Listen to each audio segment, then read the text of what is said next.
I should have probably made this video at least a year or two ago. But something happened recently that inspired me to make this video. It is really hard to be a black man in America. Especially if you're masculine and you're kind of like anti-society. You're not down with everything that most Americans are down with. It's hard, man. We do get harassed by the police. We can't be as free as many other people. We have to watch ourselves, and we have to watch who's watching us. The criminal justice system in this country is racist. The criminal justice system in this country needs some severe reform. The drug war is racist.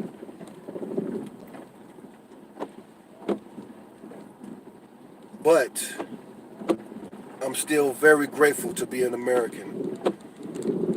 I'm very grateful to have been born in this country. Oh wow, it's raining here in Austin and I see a beautiful crane flying. I should have turned the camera around. That thing is beautiful. Kind of majestic. This is such a wonderful country. We're so lucky.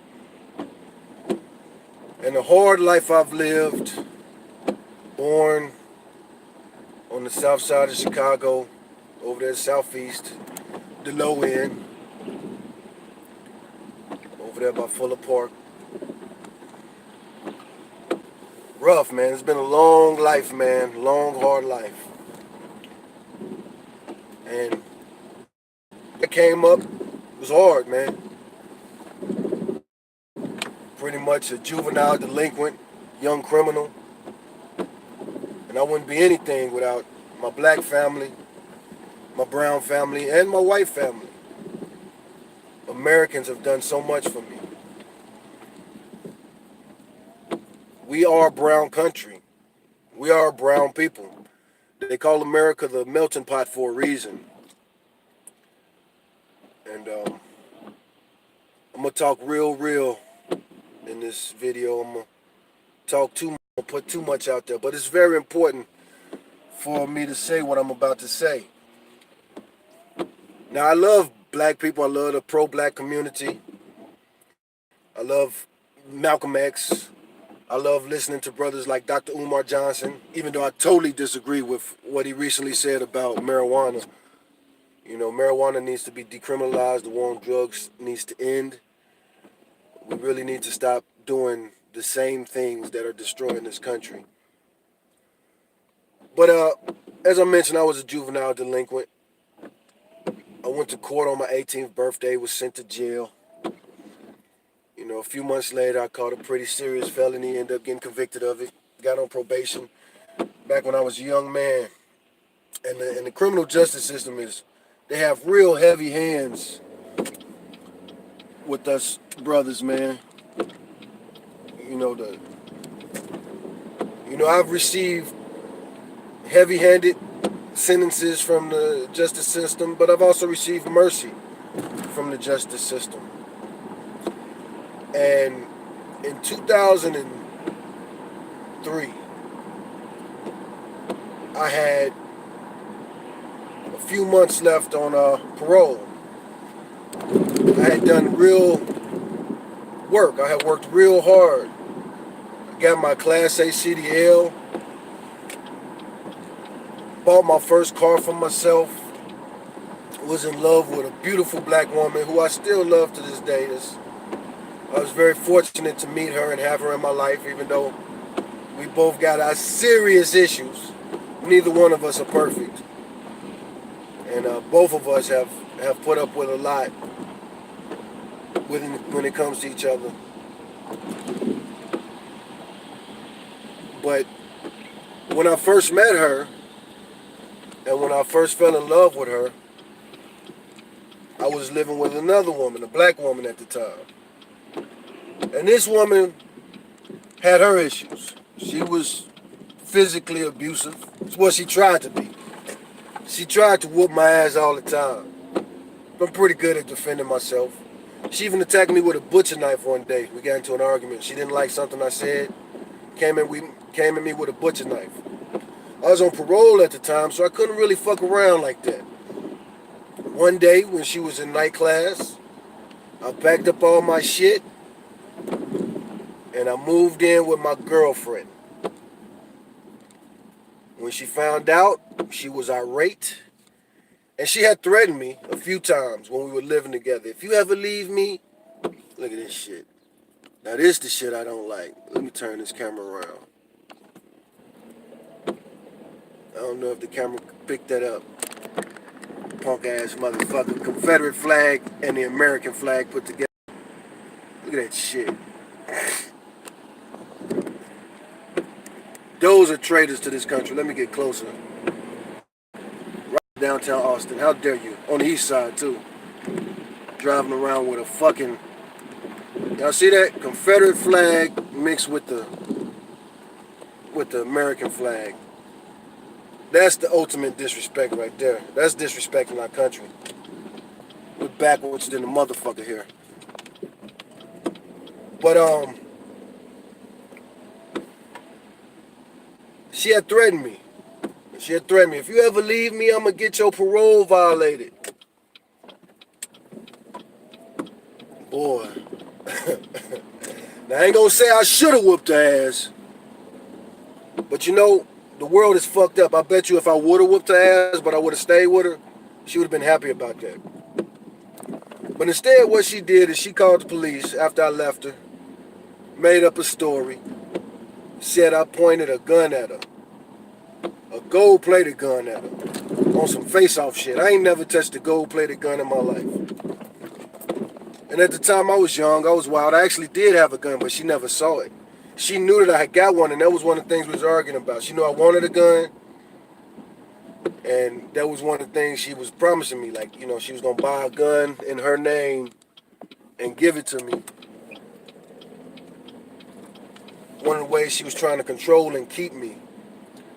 But anyway, she called the police, made up this story about me, and about 3 months before my parole was almost finished, I was on the track to a wonderful life.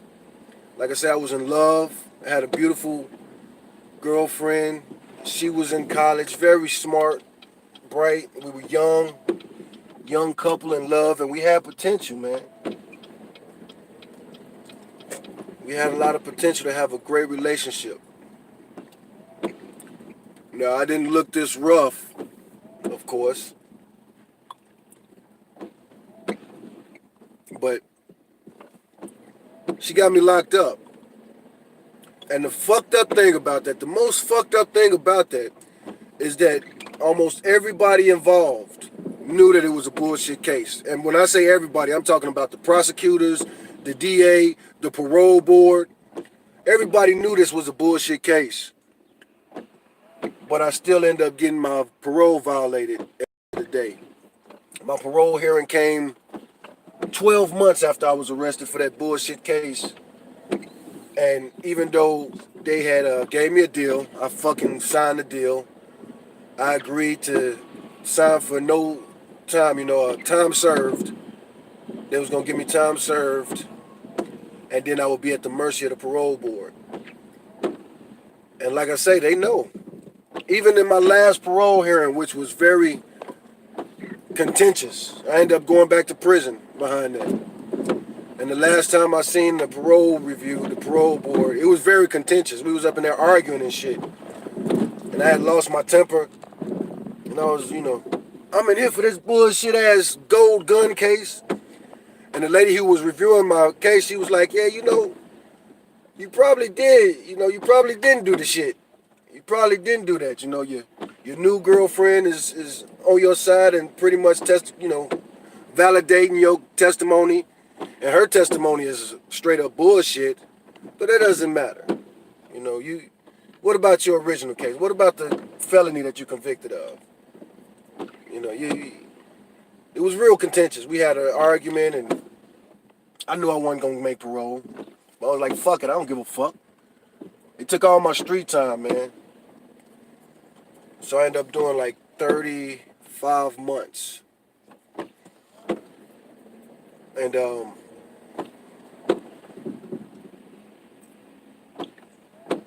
there was a black woman who lied on me and got me sent to prison. And she wanted me to get more time. She was so mad and bitter and spiteful because I left her.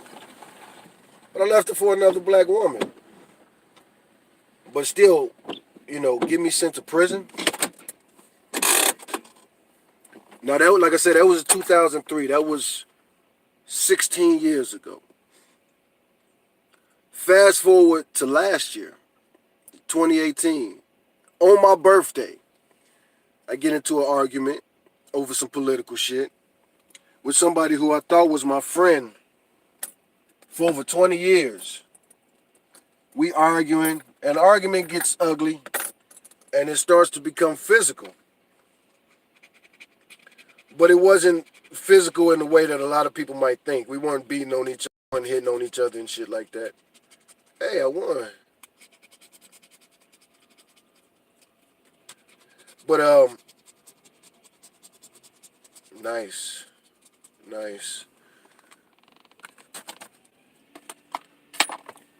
But anyway, the next door neighbor, a black chick who's married to a Hispanic man, which I ain't got no problem with. It's a free country.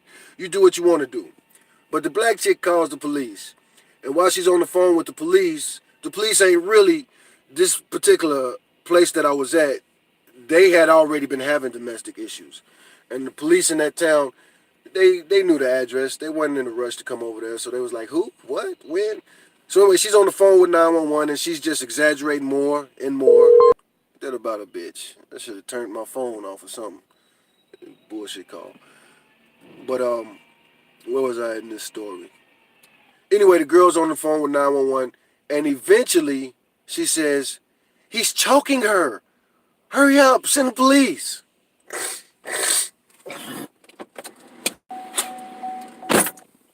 So anyway, I get arrested for that shit. 15 years apart, 2 black women press some bullshit domestic charges on me. Now, I'm not a domestic abuser. Anybody who knows me should know that. For the longest time, I had to grow out of I was the young man, I was the type, I was raised by beautiful women, intelligent women. And they raised me a certain way. You don't watch nobody beat on no women.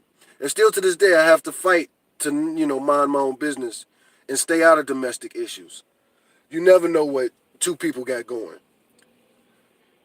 You never know. You really got to mind your own business. But anyway, 2 black women, false charges against me.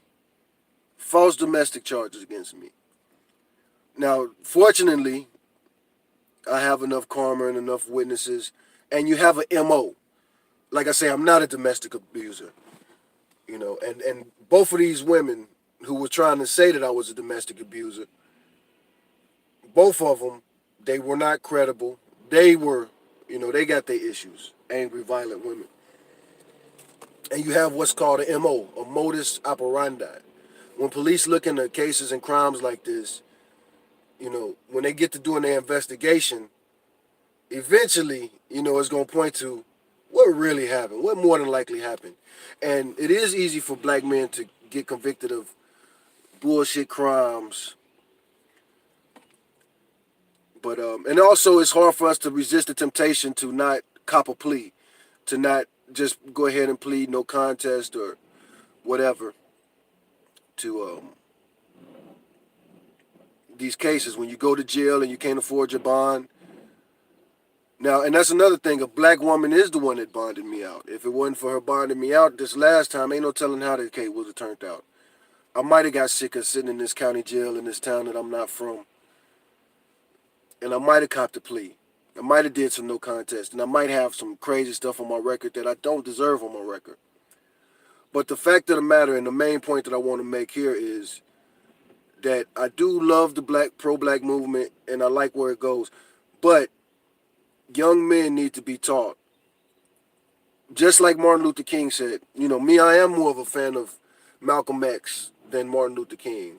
And Martin Luther King kind of annoys me. It kind of irritates me because it seems like, when it comes to studying history, especially in schools, that's like the only person they want to talk about, Martin Luther King. He wasn't a perfect man. He wasn't unflawed, but he said a lot of great things, and we do owe him a lot. Those of us in this country, we do owe a lot of the greatness of this country to Martin Luther King. And one of the greatest things he said was that he dreamed that one day people would be judged by the content of their character and not the content of their character and not the color of their skin.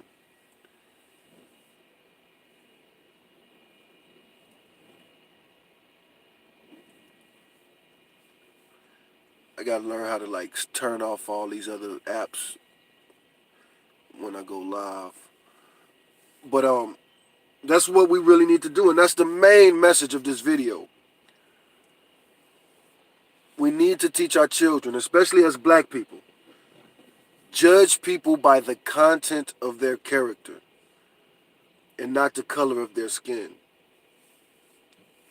Both of the women I'm talking about,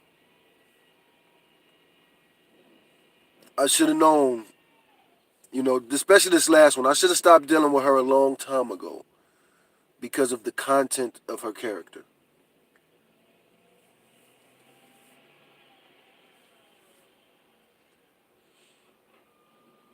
Both of the women involved. The same issue, content of their character. I should have knew better. I should have got away with them. I should have got away from them. I should have stopped dealing with them.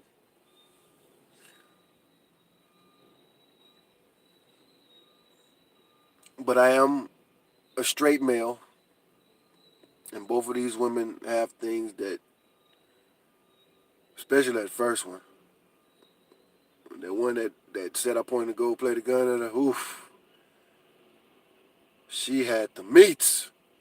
But anyway, she had a really unique body shape.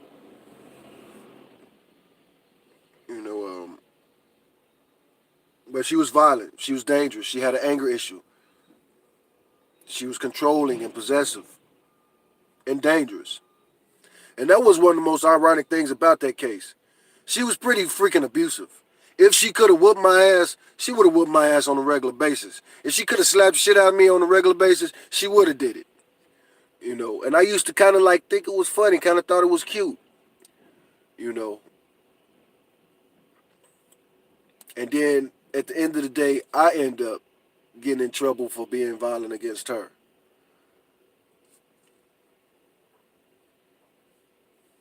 And these are two black women. Now the last one, this last case, this is one of those black women. She lives in a pretty white town. But she one of them black women that always talking about how black men only chasing white women. Black men. Like I said, I've known this woman for 20 years. And she says this type of shit all the time. She's not from where she lives now. She lives in a small white town. But she's originally from San Antonio. And she's lived in black neighborhoods in San Antonio. She know a lot of black people from San Antonio. And the people that we know together, the strongest relationships that we know personally, if we was to name the strongest married couple, we would have to talk about black couples. Black people who were married since they were young and they're still married to this day, and they have children that they've raised, families.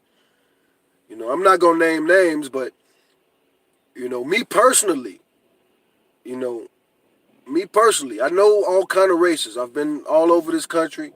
I've met probably millions of people. And when I think about the strongest black couples, I'm going to just say some names. I'm not going to put them out there, but the Logans, the beautiful black family. Beautiful black family. The Flowers, beautiful black family. Pastor Flowers, I'll talk about him. I don't think he would mind me talking about him in his marriage. But he's a pastor at a very interracial church. It's probably could say it's like a Hispanic church, but the main pastor, when I first started going to that church, it was a white man, and now the pastor is a black man. He's ex-military, very, very stand-up dude. We don't agree on a lot of things, um, but we do. We're very, very different individuals from very different backgrounds, but I consider him to be a man of character. And so many people in San Antonio would have to agree. You know, and if I was to name like the top 10 couples I know who have been married for decades and they love their families and they've sacrificed for their families and the community, it probably would be mostly black people. Most black men I know, and I know a lot, I've met a lot over the years, most Americans, period, we don't do a lot of interracial dating. That's, few and far in between. Most people are like me.